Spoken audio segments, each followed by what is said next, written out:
Assalamu alaikum people, welcome back to the After Maghrib podcast. Before we get into the discussion, I just wanted to talk to you about our sponsor for today's episode, and that is faqra.co.uk, a premium clothing brand. If you want to look good this Shahr Ramadan and at the same time support a worthy cause, then this is the brand for you. Whether it's hoodies, t-shirts, snapbacks, whatever you're looking for, check out Faqra. That's right, guys. Today's sponsor, Faqra, is running a special code where you can take an opportunity to take 20% off of whatever you order from Faqra. And the amazing thing about it, the promo code is After Maghrib 313. You can't be more Shia than that. And that's nothing proud to have, proud to wear, and inshallah you look good and feel good. Every donation you add on top of your purchase will go directly to the worthy cause. This is a brand which is built by a young sister who's built it from the ground up, and we want to support her and thank her for supporting us. So help us. Use that 20% off code by checking the link in the description wherever you're watching the podcast. Hope you enjoy the episode. Assalamu alaikum and welcome to another episode on the After Maghrib podcast, where today's conversation can be a bit mysterious, at the same time a little spooky for many of you. I'm not sure if we have jinns beside us, but we'll find out throughout this conversation, inshallah. Before I begin, as always, I'd like to welcome my human, not jinn, co-host.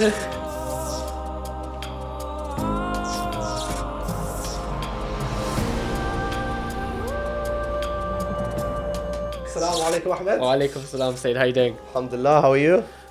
I am a bit nervous to have this conversation. I mean, maybe parts of the conversation are obviously a bit frightening, but maybe not. Obviously, a lot of it's a reality for us. But we're not just talking about jinn today. No, we're not. talking about a few things. What are we talking about, Sid? Inshallah, today we want to sort of understand, the concept of evil eye, Hasad. Does it exist? Are there actually like magicians out there? What's going on? This whole superstition conversation that people love to talk about. Yeah. And you, the listeners, the viewers, have actually requested this from us. So we're going to try our best at this. Absolutely, guys. And like Sayed said, this is a fantastic opportunity to address the things that you guys wanted to talk about. You asked us to talk about this. Hundreds of people voted for this to be discussed. So thank you. Thank you very much from the bottom of our hearts. And if this is your first time on the After Maghrib podcast, smash that like button, as we always say.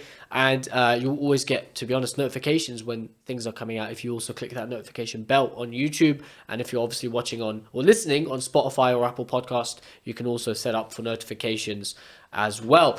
Sayed. Hell of a Sayed. Can I just say, A'udhu billahi minash shaytan ar-rajim first? Hell of a Sayed.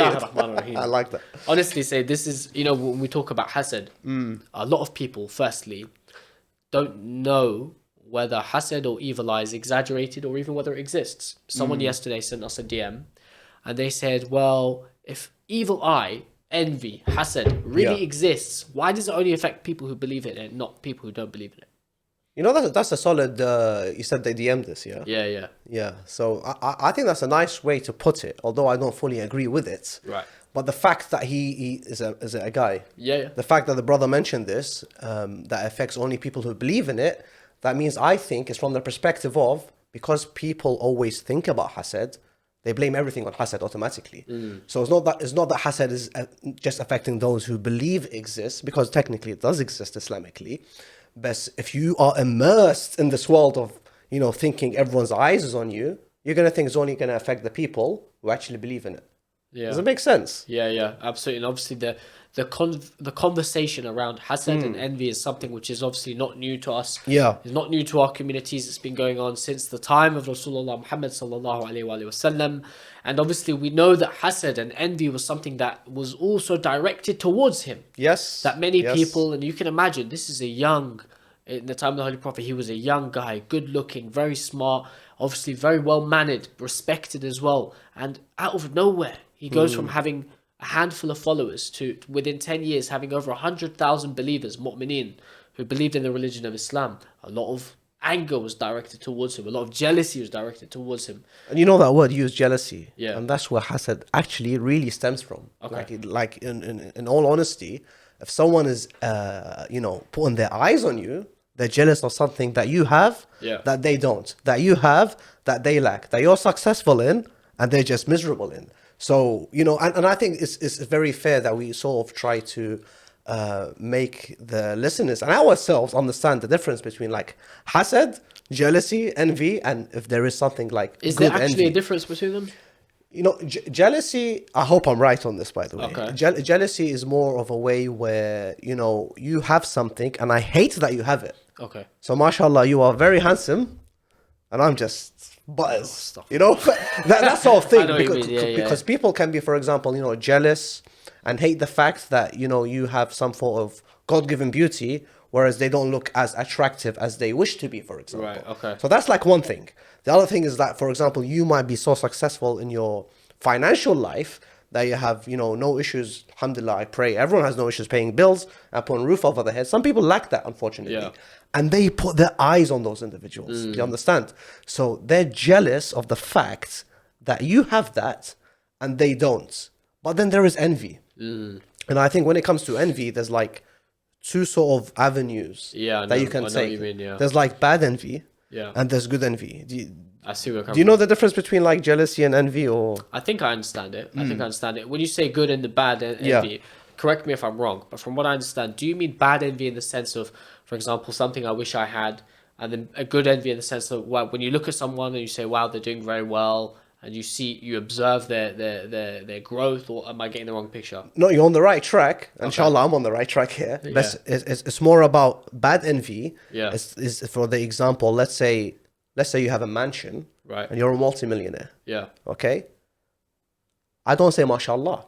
Okay. Or I don't say, you know what, Ahmed Abbas, he has mashallah a mansion one day and he's a multimillionaire one day, inshallah. Inshallah. Well, inshallah, you can sponsor the podcast.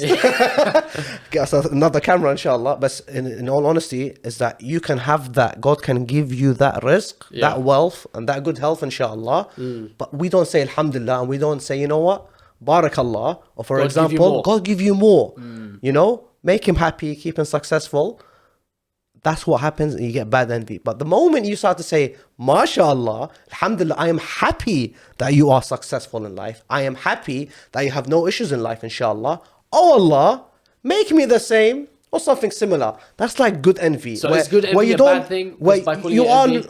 It is envy at the end of the day because it falls in the same category. I see what you mean. Because you are still looking at them with your eyes. Right. You're understand? observing what they have, and you're conscious of what they have, but at the same time, you wish them well, but you wish them well, but you want the same. You see, for example, you're in that's the good masjid. envy. The fact you say alhamdulillah, mashallah, oh Allah, give me, you know, you're the one who ultimately gives to everyone. Yeah, that's good envy. It's how many times do you see, for example, you're in the masjid, you see someone, mashallah, their prayer is really good, and you think, wow, this guy really can concentrate in his salah, or wow, this guy has such a beautiful voice. You know, you hear some scholars on the minbar, or you hear Sayed Ali Radhawi, or something, mashallah, his voice is fantastic.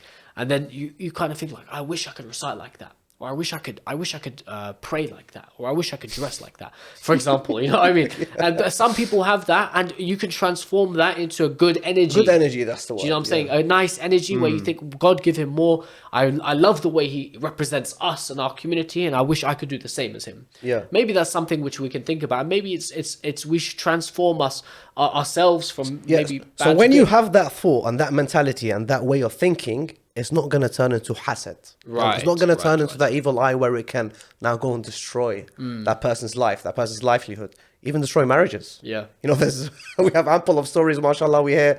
Well, I can't say they're all true, but we have this thing where we blame everything on hasad. You know, we take a trip, we fall down the stairs, someone put the eyes on me. Yeah. My car broke down, they jinxed my car. You know, people have this mentality. You know, we were recording a different podcast recently, if you remember, and one of the brothers said to us outside of the recording, he's married into another culture. And this brother said to us, he goes, I find that community always talks about hasad. Welcome to the Iraqi culture. So he said to us, he goes, every time, for example, someone's eating soup and they're wearing a white hoodie, like this beautiful white hoodie I'm wearing, and they spill soup on their hoodie, like, why are you giving me evil eye, bro? Yeah. And the guy's like, what are you talking about? You're eating your food. What have I got to do with it? I'm not giving you envy. I'm not giving you evil eye. If you can't control your hand and your spoon, that's not my fault. There are some people, the point he's trying to make is there's some people who will classify everything as envy and hasad. And there are obviously those who maybe disbelieve in it or aren't aware of it and think, you know, I'm living my life. There's good and there's bad. God does not test someone more than the soul can bear, and all of these things and cliche phrases and stuff like that. So they say, look, my livelihood is in God's hands. My rizq is in God's hands. Whatever he does to me, I'll accept. That's not really the entire approach we should have. Of course, all goodness and blessing come from Allah, and all trials and tribulations come from Allah. But we should be aware that Allah has given us sometimes blessings and tests for us to be a lesson for us. Yeah. And that we should react to them in the right sort of ways. Well, and it's right you mentioned that, because, you know, a lot of people are seriously immersed in this world. Yeah. Where they think everyone is out there against them. Yeah. Everyone's eye is on them. You know, if they're running a business, let's say, and, you know, we know, alhamdulillah, many blessed individuals who run successful businesses. Yeah. But sometimes throughout the stage of their work life, something goes wrong down the line. Let's say they have a financial strain, or sales are not doing as great as they normally should be. He's just spending less time at work and he's blaming everything on Hasad. Yeah. So as the moment you sort of realize, you know, Hasad is not the blame to everything. Yes, evil eye can come and, you know, affect our lives in different ways, but not everything is on evil eye. Do you find that, if you don't mind me asking, Stacey, because obviously you mentioned the Iraqi community, yeah? Do you find that this affects some communities more than others? In terms of blaming things or talking about it? Yeah, like, so I'm not going to generalize on all the Iraqi community around the world everywhere, but I know, like, I can enter every house and they'll have blue eyes everywhere, for example. Especially like Iraqi homes. I'm sure there's other, like, possibly like North African, Arab, they have these things in their home, but you'll find, for example, a blue eye, or for example, if you see something nice in their house, and you know there's actually people, if they see something nice in their house, alhamdulillah, I'm one of those people who say, mashallah. Yeah, yeah. You know, I like that. Okay, it's nice. Not in a way of I wish I had that. Hopefully I don't have these intentions and thoughts. But you'll never get invited to that house again. Yeah. So there are communities in Iraq. I'm aware of these people. I've heard about this, yeah. They shut their doors. When you compliment. Even to their own family members. They're scared. They feel like, okay, if this guy comes and he sees like we bought a new TV stand, he's going to do Hasad. I bought a 60-inch plasma TV stuck on the wall. He's going to do Hasad. It's crazy to be honest. It's a crazy way of thinking that people have. I don't blame them because it's like cultural, but you shouldn't like immerse yourself in that world. I'm just checking now. Sorry, I was just reading on my phone. There's this verse, Surah number 4, verse 54, the Holy Quran. Allah subhanahu wa ta'ala says, or do the people envy other people because of what Allah has given them from His bounties? Yeah. And it's clear as day when Allah mentions this in the Holy Quran that Allah's proclaiming that any blessings you have come from Allah, and people will be envious of you. And they'll be jealous that Allah's given you. Why has God given him this? Why has God given her this? For example, it could be a case of marriage. Marriage, like you said, is a big one. So why did he get to marry the girl he likes, but I was put into an arranged marriage? Why did this couple get to go on a honeymoon to Bali, and I didn't get to go? I went on a honeymoon to Birmingham, for example. Yeah. Do you know what I mean? And you get cases like this, and very common, I think, in a younger community, subconsciously, where you think like you're comparing each other and you're comparing your lifestyles. Some people, young couples, live in big houses and some don't. Some earn lots of money and some don't, and everything becomes very material. And you judge people's success and happiness based on their publicity, their public appearances. You know, how they publicize their wealth, their lifestyle, their happiness, and so on. So, and there's another hadith, and you may need to remind me, Sayed, or I can double check. It's something along the lines of the disease of the soul being Hasad. That Hasad eats the soul. I might have the wording wrong. Like fire burns the wood, if I'm not mistaken.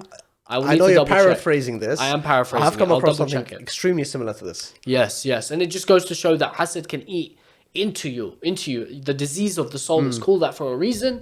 And that is because Hasad or envy or jealousy can take over you. Everywhere you look, you have a jealousy. You might look at someone and even unknowingly wish ill on them because you're not happy with what they've been given. Yes, I mean, I pray to Allah subhanahu wa ta'ala to, you know, remove any evil eye from everyone out there, including ourselves, inshallah. Not that I think I have any eyes on me.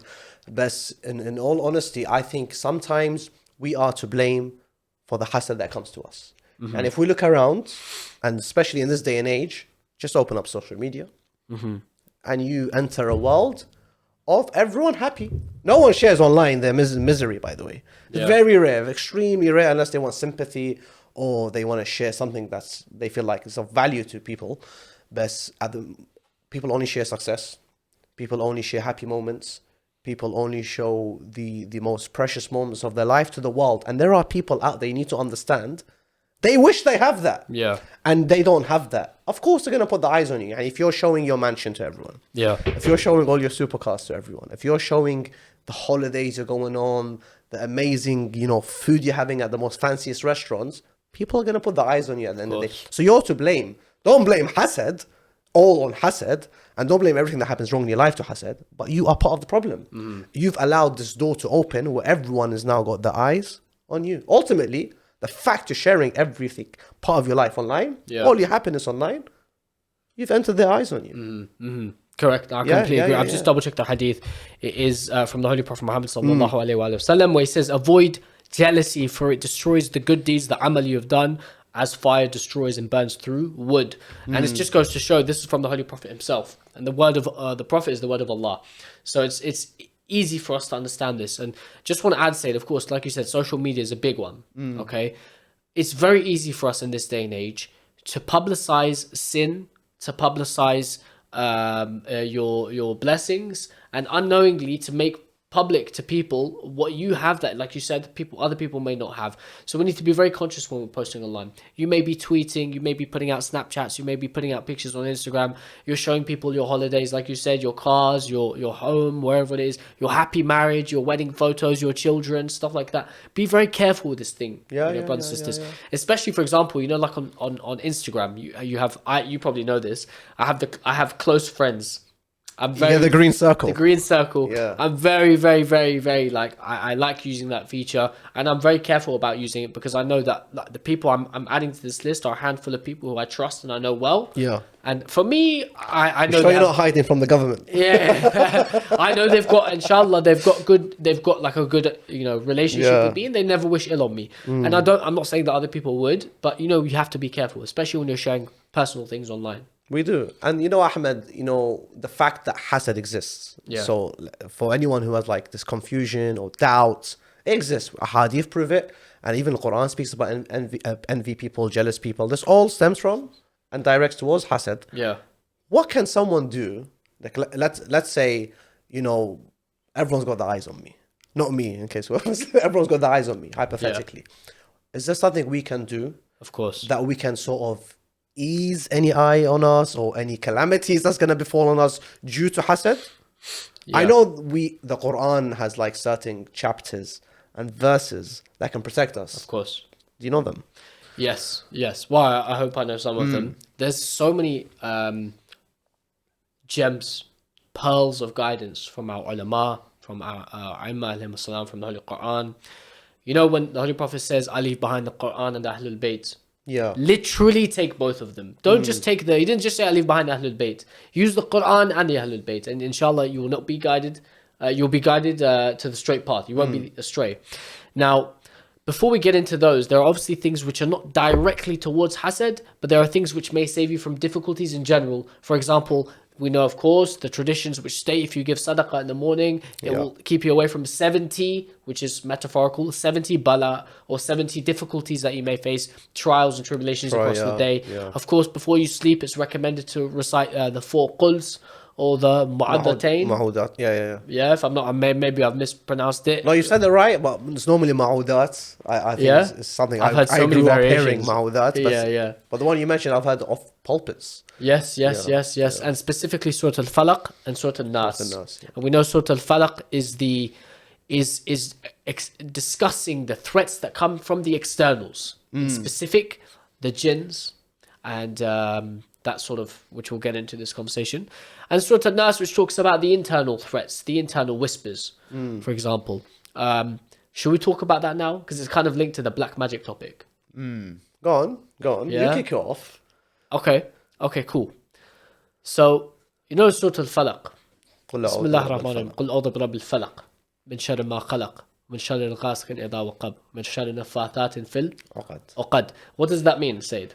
نفاثات في العقد. ومن شر, I hope I'm not wrong here. But عقد means knots. Correct. And nafafat, the people who blow into knots. People who blow on the knots. Yeah. Now the story which is behind this, which I think we've heard in recent days, is actually a story from the time of the Holy Prophet Muhammad and Amir al-Mu'mineen alayhi salam. And there was a man who came to the Holy Prophet and he said there are those who are trying to cast black magic and who have envy on you.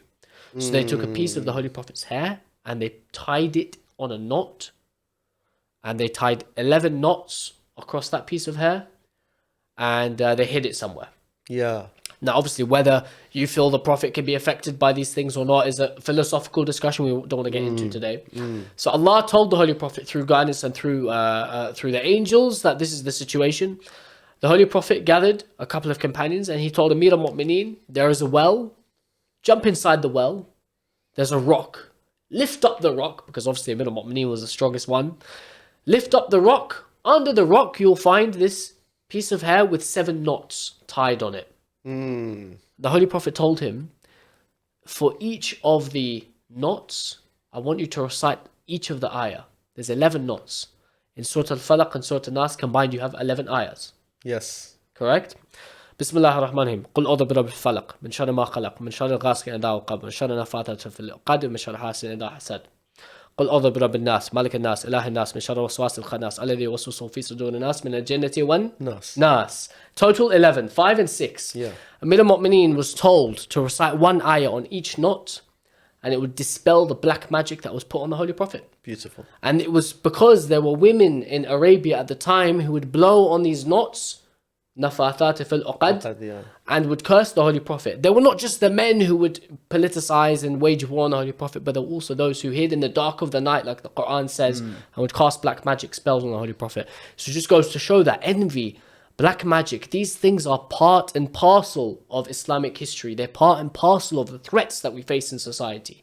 So we have to be conscious of this. But yeah, I know it's a bit of a long-winded story. No, it's a nice story. I find it fascinating. Because a lot of people say like magic doesn't exist. Well, we're going to prove magic exists. Okay, how are we I'm gonna not do a that? magician. Yeah. And Ahmed's not a wizard. But everyone magically is going to hit the subscribe button. Yeah, we like that. That's cool. But in reality, you know, there's lots of people that say, you know, magic is fake. It's like a false reality. It doesn't exist. It's all hearsay. It's all fake. But if we have Quran that, you know, emphasizes on such things, if we have hadiths and stories like the ones you mentioned right now, Yeah. it proves that magic does exist. But I don't know. A lot of people always ask, you know, can someone actually do direct serious harm to someone using magic? I know magic is a huge sin. I think it's one of the major sins, if I'm not mistaken. I just want to clarify, black magic. We're not talking about magic like people playing cards and God knows birthday parties, showing like but illusions with coins and stuff. This is itself. This is part of it, I think. Yeah, but it's also haram. We have to say in Islam, completely haram. Yeah. But the thing is, if we're saying this exists, and we know it exists because Islam came and said it's haram. Yeah. The fact it said haram, that means black magic did exist. Now, can people still do magic on people? Because, you know, similar to Hasad, marriage breaks down, someone done sihr, someone done magic. You know, business got burned down, someone done magic. Or, or someone who starts to have like severe depression. Someone who has like severe anxiety, or someone has now issues with family members. Someone who is in love with his wife, randomly now hates his wife, for example. They always blame someone done magic on you. Yeah. Can people actually do magic? I mean, to be honest, like I think in the UK we're less exposed to these things, these realities. But of course, we know in a lot of our motherlands we find these practices taking place. Yeah. And in many, especially in many tribes, it's very common. I heard there's actually countries that specialize in such things. I mean, look, alhamdulillah, for us, you and I, and probably for most of the listeners, we're not exposed to these things. We hear them through hearsay, through stories and so on. At the end of the day, there are some scholars who will downplay its relevance and existence, and there are some who will emphasize on it. But I think the main thing is to understand that it does exist and to be conscious of it, and to not over-emphasize on it in your day-to-day life, and not to blame every bala and every difficulty on black magic, because maybe there is, but chances are most likely there's not someone who's casting spells on you, you know. But to understand that la hawla wa la quwwata illa billah al-aliyyil azim, that all power lies with Allah, and that's it. And you seek refuge in Allah. You know, for example, in Surah Al-Jinn, Surah number 72 of the Holy Quran, the Jinn in the surah, it's a very short surah, inshallah we can all try and learn it. The Jinn talks about how people seek refuge in them, you know? And it's crazy when you think like, well, these people who are spirit whisperers or spirit magicians or whatever you call them, seek refuge in the jinns to cast spells and to perform acts on their behalf for the one who's casting spells against someone else. But in that same surah, the jinns say, well, they seek refuge in us, but we deny their request. If anything, we reverse it. Of course, because if you're casting a spell or you're wishing ill on someone's marriage, even if that takes place, there will be repercussions on that. Your life will become ruined as well. Allah will punish you for that action. If you're not showing rahmah to another one of God's creation, then that's not gonna have any positive effect on you in any way. Yeah, I've come across so much videos. Sometimes people share like these people who find magic. I don't know if you've come across them. No. But normally it's all like Muslim countries and Okay. like Muslim imams and scholars who are going after these random places. hunting. So you've got like one person holding a water bottle, Oh walking my around. If it falls, that's where the magic is. Or someone walks around, and so I don't want to take the mickey out of these people, because I think they're fooling everyone that's watching everything. And this is what's making people believe in magic, that they're showing them that magic exists. So now they can blame everything on magic. They actually think that if they have an issue, let's say I have an issue with you, Yeah. and if I believe in magic, I'm going to now go think this guy has done magic on me if something down the line happens to me. Yeah. And so what's going to happen? I'm going to try and want to get rid of this magic. So now I have to go find someone who's immersed in the world of magic. Yeah, yeah. And you can open a can of worms, honestly, because someone can do serious harm and scam you and scam your life financially. So let's say, you know what? I'm going to do a reading. This person has done magic on you. You have someone you've had a fight with. Is there someone you're normally close to, but you're not friends anymore? So they play with your feelings and your memories, and your brain starts to believe this magician, wizard, whatever you want to call them, okay? And then they scam you. They say, you know what? I can remove this magic. Pay me XYZ. I'll take $10,000, or I'll take 50,000. I heard some places in India, they sell kidneys for this. Oh my God. Honestly, because they seriously believe in this. It's gimmicks. And then this guy goes, okay, the magic is cured. Well, nothing happens. So there is a confusion, where should people go? And I think it's very important to remember that you should always go back to Allah. Yeah. If you actually believe, that there is a magician out there, if I can call them magician, I don't know if it's the right word, that they're powerful enough to do something, remember Allah's more powerful. Yeah. So always remember that you need to have tawakkul on Allah subhanahu wa ta'ala. If you actually feel like someone has, I don't know, got eyes on you. Yeah. Someone has done a spell on you, cast a spell. I will laugh when I say this, but if you feel like someone has made jinns possess you, because there's actually people who actually think this is happening. It can happen. Just speak to Allah subhanahu wa ta'ala, because Allah is the one who's going to remove this. No one else. There's no human. Honest to God, there is no human. And if there's a shaytan that's whispering in you, Allah can remove those whispers. Just open your heart to God. Let God enter your heart, and let all these thoughts of, jinn, hasad, sihr, all these things, just leave your heart. And I think your mind will be clearer. Yeah. And especially say there's guidance on that. When we say going back to Allah, there's 4 things in particular, from what I understand, which is advice to us, which we can do in our day-to-day life to help us kind of dispel this evil, whether it's in the form of hasad, whether it's in the form of jinn, black magic, or whatever it is. So the first of it is to stay in the state of tahara. Okay? Very important. I wanted to mention this. Yeah. No, sorry, carry on. No, go for it. I was going to mention this, that we should, when I say have tawakkul on Allah, there are certain things that we need to do. Yeah. As you mentioned, tahara.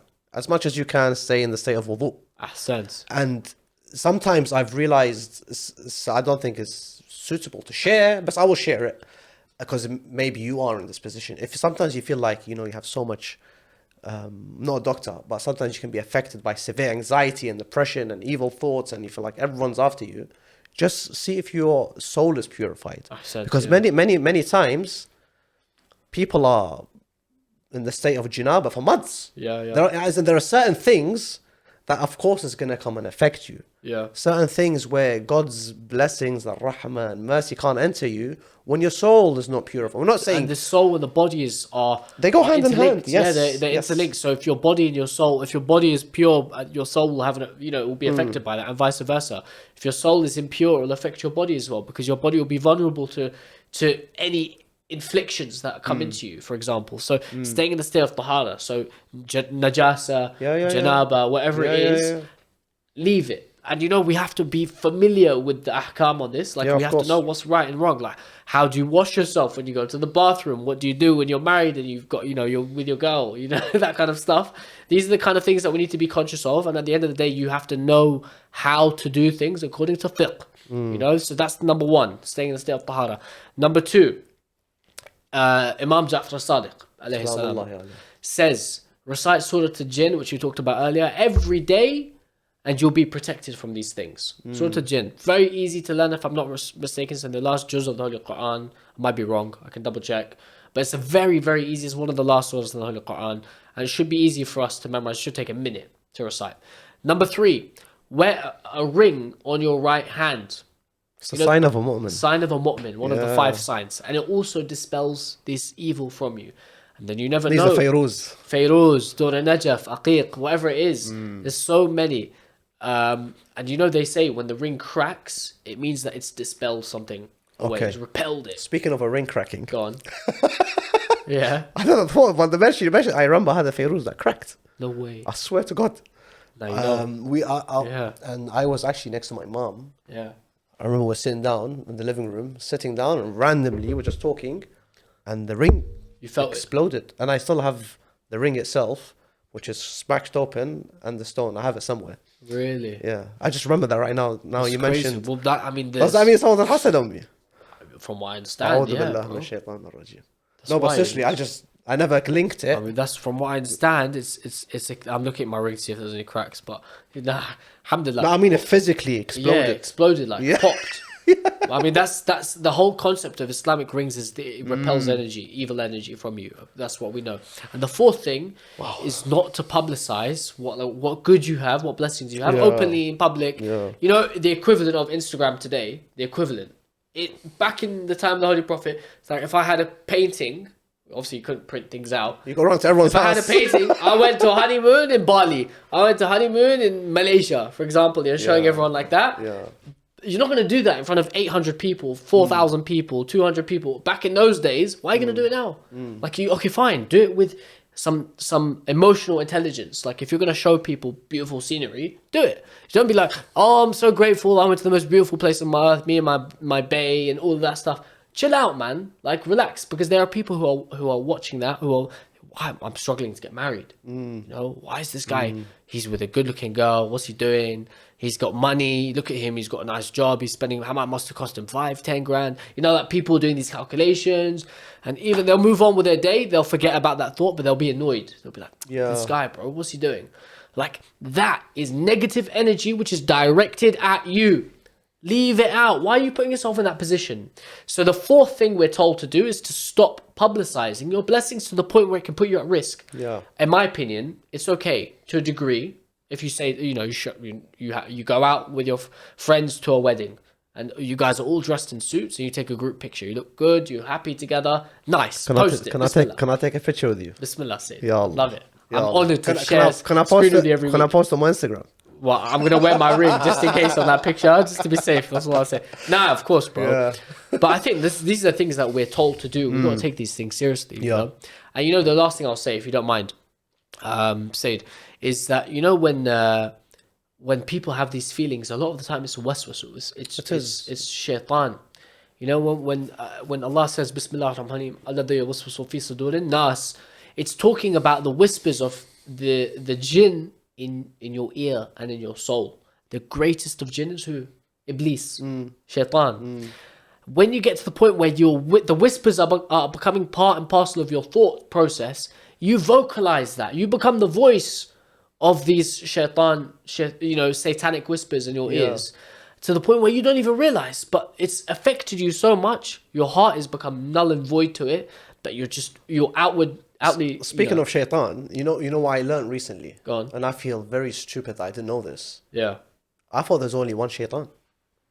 But there's As in- actually shayateen. Yeah. Foot soldiers.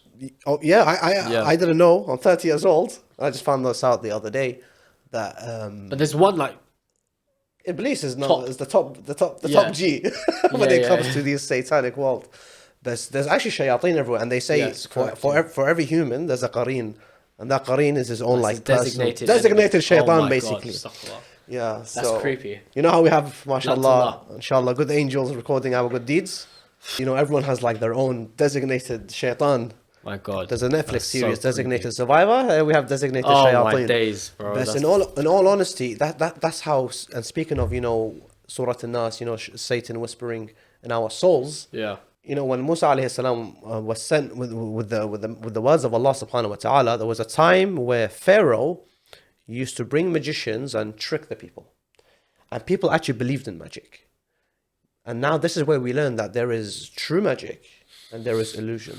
You know, the world of illusion, where people are trained and they go to like magic school and things where they learn how to trick you. So it's mind tricks. So you may see someone do something abnormal. It's all an illusion. Not everything is magic. And the nice example of this is that we know at the time of Musa again, alayhi salam, is that when Pharaoh brought his magicians to perform sticks turning into snakes, what did Musa do? He turned an actual stick into a snake. Yeah. Whereas the magicians didn't. And the beautiful thing about it is that those magicians accepted the word of Allah from Musa alayhi salam. Yeah. When they saw this magic, although it's not real magic, it's a miracle. We take it as a form of miracle. But his miracle beat that magic. And then, if I remember clearly, those sticks that those magicians were turning into snakes were not actual sticks turning into snakes. It was an illusion. And that illusion was you add some sort of mercury to those sticks during the right shade of the right sun where it's positioned. Correct. It looks like it's moving like a snake. Yeah. Whereas Musa actually praying a real snake for Yeah. a miracle. So, and you know, speaking of Musa alayhi salam, I think it's also fair enough to speak about Sulaiman alayhi salam. And, you know, Allah gave him what? The Kingdom. Not just the kingdom. He gave him the power to speak. control jinns. Yeah. That's mad. He could speak to jinns, to animals. He could control the weather. Yeah. Yeah. So for someone who comes and says, you know, jinns don't exist, bro, number one, we've got a whole chapter dedicated to jinns. Number two, Allah subhanahu wa ta'ala says, I created al-ins wal jinn to do what? To worship him. And I found out the other day that there's Muslim jinns. Yeah. Can you believe there's actually Muslim jinns, there's Christian jinns, there's Yeah. atheists, there's jinns who actually disbelieve in Allah subhanahu wa ta'ala. So, and they live just like us. Yeah. You know, they're here. So they're here, possibly even here. We can't see them. We can't hear them. But they can see us. And they can hear us. Yeah. But when I say we can't speak to them, there's people who actually can communicate with them. You know, and alhamdulillah, you know, being from the school of Ahlul Bayt, we have always been warned by the Ahlul Bayt alayhim salam to stay far away from the world of jinn. Because, you know, there's good jinns and there's bad jinns. I mean, everyone listening, watching, they've probably had someone tell them a jinn story or something. Campfire nights. Or they probably know someone that says, I can communicate with jinns, for example. So there's always this thing of, you know, I can't believe it. I don't believe it. Because they haven't seen it, or they haven't experienced it, or they haven't entered the world of jinn, which we should stay far away from. So they'll deny it outright. And it's the worst example to give. But like wind, you know, wind, we can't see it. Sah. Yeah. But we can feel its energy. We can hear its, you know, noises it makes when it moves the trees and things like that. Very similar a bit with the jinn. Although we can't see it, it's an unseen world. We're blinded to it. It exists. And some people can feel it. Do you have any stories on jinns, by the way?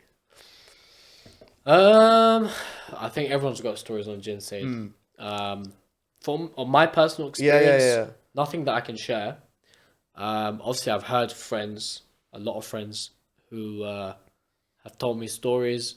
You told me a couple of stories. I don't think we can talk about them. Probably a bit heavy. I wouldn't mention Probably a bit heavy. You know, I wouldn't mention them, but I'll actually mention one experience. I'll mention one. Okay.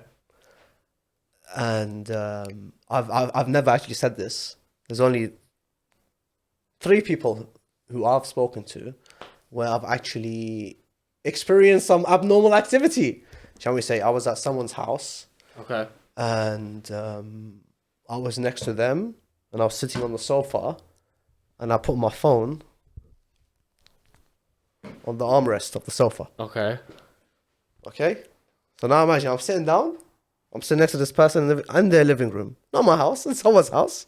I put my phone on the armrest. I'm chilling, and actually it's on this side. Next thing you know, the phone goes up in the air, it's dashed.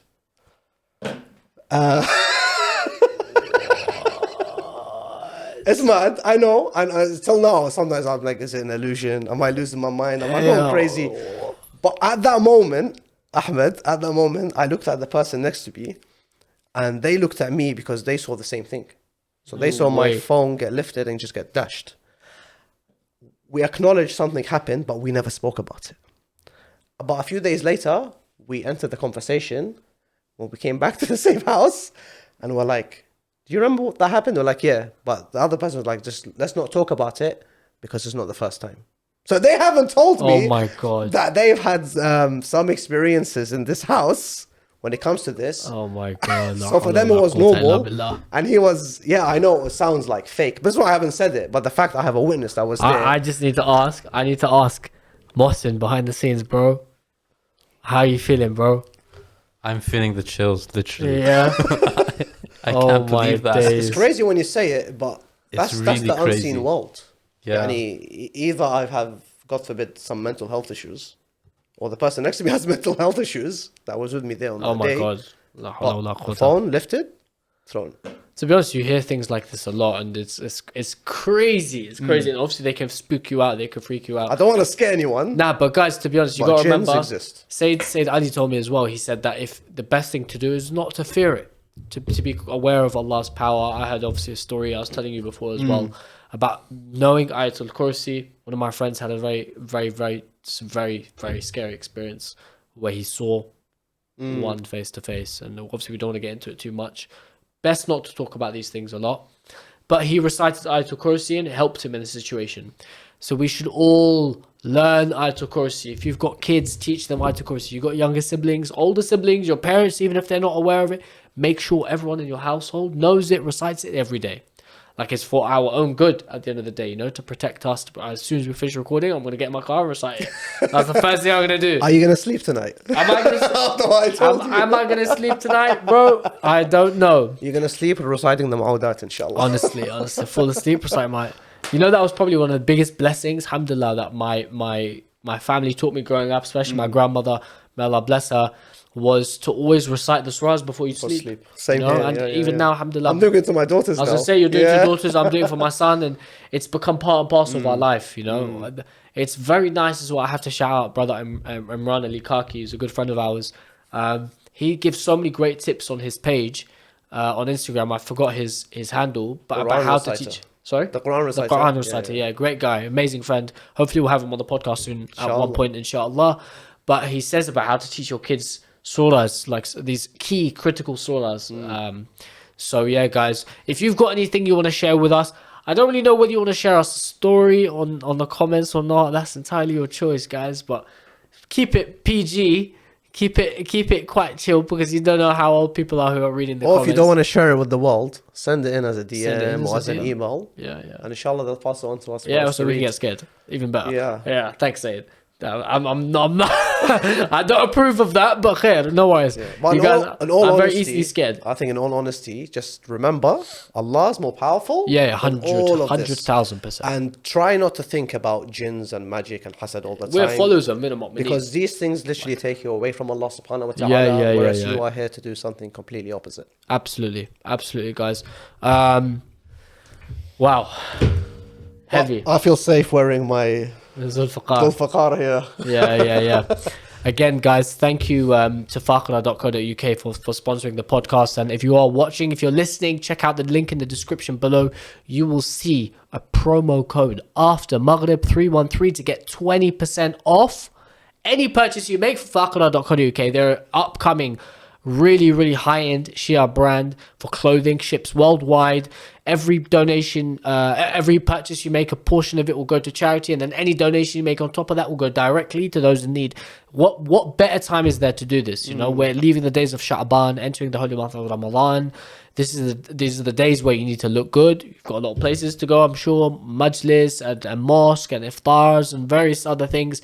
I'm wearing a white hoodie, which I really like, and thank you to them for gifting us these. Sayed's wearing gorgeous green army. I love this, by the way. It's beautiful, isn't it? It's And on the actually back, it says Ansar. It says Ansar, yes.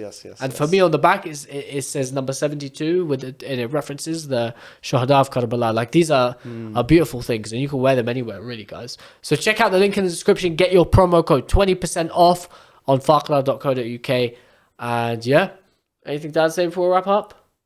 We'll just end with... Normally we start Quran with this, but we'll end with it. A'udhu billahi minash shaytan ar-rajim. And we leave it there. Yeah. I don't want to talk about jinns again. Yeah, guys, honestly, crazy episode. Obviously, guys, we're going to be coming up to Shahr Ramadan. I don't even know my maths, but if I'm not mistaken, I think we have one more episode before Ramadan comes. I think we the have next about... episode is at the start of Ramadan. Well, the day of recording now, if I got my calculations right, I think we have one more just before Ramadan. Or I think the next episode is like when the Ramadan starts or something. Yeah. So it's been an amazing few months, but this is where it gets big, guys. So in Ramadan, inshallah, we're going to try our best to release more than 4 podcasts across the month. As you know, we do one a week. We're going to try and do maybe a couple a week if we can. So maybe 6 or 8 in Ramadan. But we need suggestions, we need topics. We've got a few amazing guests lined up, a few amazing discussions lined up, but we want to hear from you. So get in touch with us, let us know, hit that subscribe button. We're trying to hit that next milestone on all social media platforms and on YouTube, of course. So yeah, smash that subscribe button and we will see you next week. Assalamu alaikum wa rahmatullahi wa barakatuh. Take care, stay safe.